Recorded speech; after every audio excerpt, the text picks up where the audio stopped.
Hi guys, Tony here. I felt the need over the last few days to make a video. I know there's been quite a few others that have done videos. I always think that it gets the message across a lot better if people can see your face and they can relate to you, and you know they can see basically all of you. Not all of you, obviously, but. Yeah, I just felt the world's getting a lot crazier, and I think it's really a time to really speak up while we've still got the chance. You know, they are sort of cracking down on free speech as it is, and I just really felt that it was important to put my sort of persona out on information that has been out there for a while, but obviously with more people sort of looking at things, the more crazy things get. People are obviously starting to ask questions, and I just felt that it's a good time to sort of put my face out there as well, and maybe sort of the people that are starting to awake to what's going on, really sort of try and help them to understand why these things are happening, and ultimately where they're going to go. Now, over the next sort of week, 2 weeks, I'm going to be doing more of these videos, mainly on the subject of mind control, because that is basically what is going on a mass level. People don't even realise that they're under mind control, which is a big part of the problem. So unless you're aware of the fact that you're under mind control, you're obviously not going to have any idea. But the first issue I'm going to start on, which is really relevant, I was going to start on the difference between the right and the left brain hemisphere today. But as I was thinking about it, I thought, well, you know, with everything going on, it's really a good time to explain this part. And I'm not the first person to explain it like this, and hopefully I won't be the last.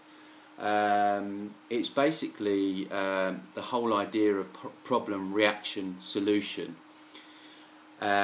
which was coined first of all, I think David Icke coined it, which is a great saying. And it's a technique which is used on humanity by the powers that were, as I like to call them, although they are throwing everything at us at the moment. Now, basically, how this works is you cause a massive, well, you want to take society to, you know, to Z. But you can't go there in one foul swoop. You need the public's opinion on side. So if we use 9/11 as an example, which is a really good example, because people that aren't even, you know, awake as such have looked into the other sort of perhaps more conspiracy side of it. So you've got 9/11. So you're a controlling government, and your long-term agenda is you want to start another war with Iraq. You want all their sort of precious oils and everything else that they have, as well as their oil, and you want to lock down society even more, with more surveillance, tighten it up, spy on your citizens. But you can't just go straight into doing this without a big reaction. The public going, well, hang on a minute, what are you doing? So you have to cause a problem. And in 9/11 we had an extremely big problem that they caused, which if you spend even 15-20 minutes looking into it, you'll start to see that it's full of holes. I mean, a child could pull that story apart. I'd encourage you, if you haven't already looked at that in depth, you know, have a look at it. There's some great films out there. Loose Change. I'll post some links with it. But so you want to take society to Z. You want this war with Iraq. You know, you want to introduce all these tightening down restrictions on society. You want to be taking away the rights of the people. But you can't do it in one fell swoop, because they will know. They'll say, "Hang on a minute, what you're doing? You can't do that," and it won't work to your benefit if you're a controlling force. So what you do is you cause a massive problem, and in 9/11 we had obviously the planes going into the Twin Towers. Lots of people were killed, unfortunately, on the US side, but even more so as a result of that in Iraq, and many innocent children and women and everyone. It caused a lot of mayhem. So you cause this problem of 9/11. So then you're looking for a reaction of the public. So what you're looking for is the public to say, "Well, hang on a minute, what are you going to do about that?" You know, they can't. You know, we can't just do that, because you've had terrorism pushed down your throat, which is another form of mind control. Terrorism. People are going to think they're terrorists, and so the public's reaction was, "Well, what are you going to do about it?" So what you do is you provide the public with the solution that you planned in the first place. So if we take 9/11, is you start saying we need more surveillance. You introduce CCTV everywhere, more police everywhere, more militarised police. I mean, you look at the police nowadays, and you know, they're not the old Bobby with the hat and the truncheon. You know, they've got weapons, they've got all sorts. It's just gradually over time you don't see it. So you've caused the problem, you've got the reaction you wanted from the public, and then the solution, obviously in the 9/11 scenario, was, right, we need to go and get the terrorists. We need to go and get Bin Laden. And obviously the public are going to be a lot more, you know, receptive to that. And you have the perfect plan laid out because of this problem, reaction, solution. And what we saw after 9/11, as we know, is a complete crackdown. It changed many things, and it's taken away a lot of our results. Our rights under the guise of terrorism. And obviously with that, it was a war on terror, which, you know, when's it ever going to end? You know, that's a never-ending war, straight out of George Orwell. It's perfect for them. You know, if you're just having a war against Iraq, and once you've bombed Iraq or whatever, then you can say it's over. But terror, it's everywhere. You know, when do you know you've got terror? So, you know, these people, they use this problem reaction solution, and we're seeing it play out again at the moment.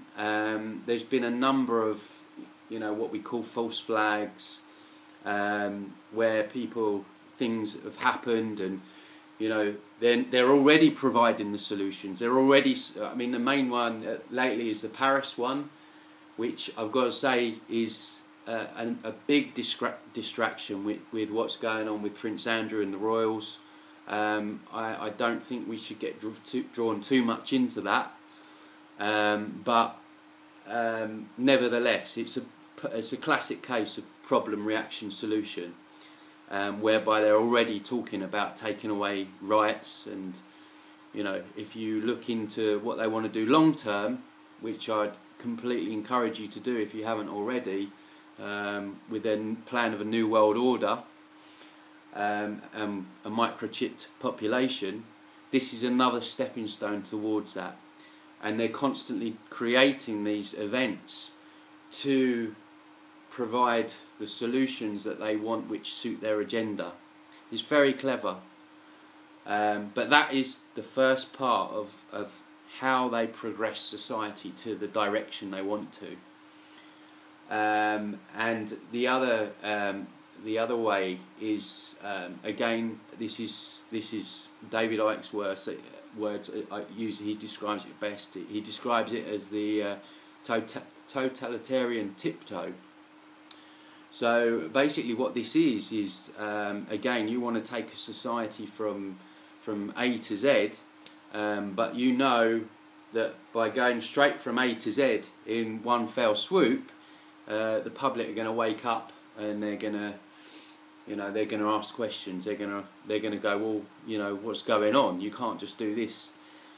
So what they do is they do it slowly over time. It's a little bit like the boiling frog in a saucepan situation, and eventually the saucepan gets too hot and the frog dies, but it happens very gradually.